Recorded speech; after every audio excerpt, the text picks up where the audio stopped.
करवा चौथ पर्व इस साल कुछ खास तरह के संयोग के साथ आया है। व्रती सुहागिन महिलाएं इस बात का बहुत खास ध्यान रखें कि इस बार आपको करवा चौथ पूजा के लिए बहुत कम समय मिलेगा।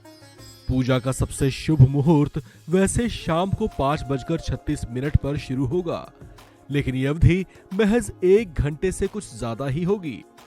पूजा का शुभ मुहूर्त शाम 5:36 से शुरू होकर 6:54 तक ही रहेगा।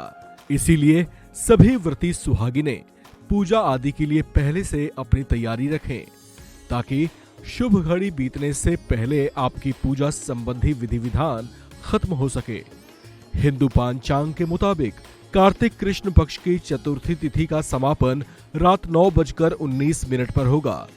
वहीं भारत में चंद्रोदय का समय 7:56 का है, जिसके बाद ये देश के अलग अलग राज्यों में अलग अलग समय पर दिखाई देगा। शाम को करवा चौथ का व्रत शुरू करने से पहले पति की लंबी उम्र के लिए निर्जला व्रत रखने वाली महिलाओं को पारंपरिक तौर से सरगी भी दी जाती है।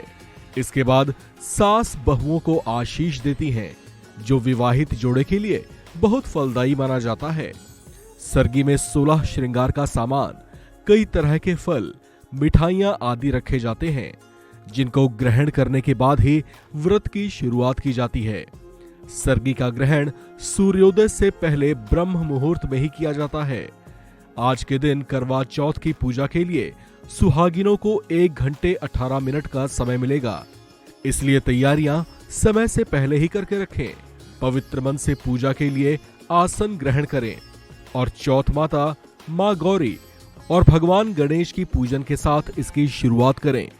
पूजा के लिए गंगाजल, धूप दीप, फूल, पंचामृत, नैवेद्य, रोली आदि अर्पित करें। इन्हें श्रद्धा भाव से हलवा और पूरी का भोग लगाएं। व्रत की पारंपरिक कथा को सुनें और पति की लंबी आयु के लिए प्रार्थना करें। पूजा का विधि विधान समाप्त होने के बाद आप चंद्रोदय के लिए इंतजार करें।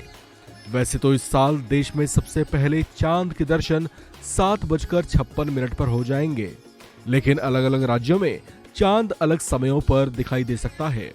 अगर आप दिल्ली या आसपास के शहरों में रहते हैं तो यहाँ पर चांद का दर्शन 8:15 के आसपास हो सकता है।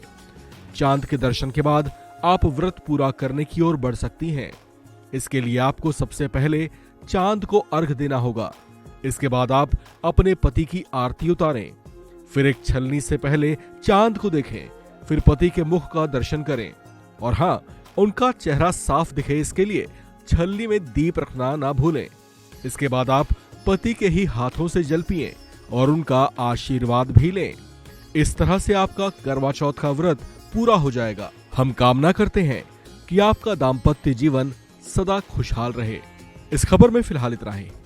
बाकी अपडेट्स के लिए आप बने रहिए वन इंडिया हिंदी के साथ।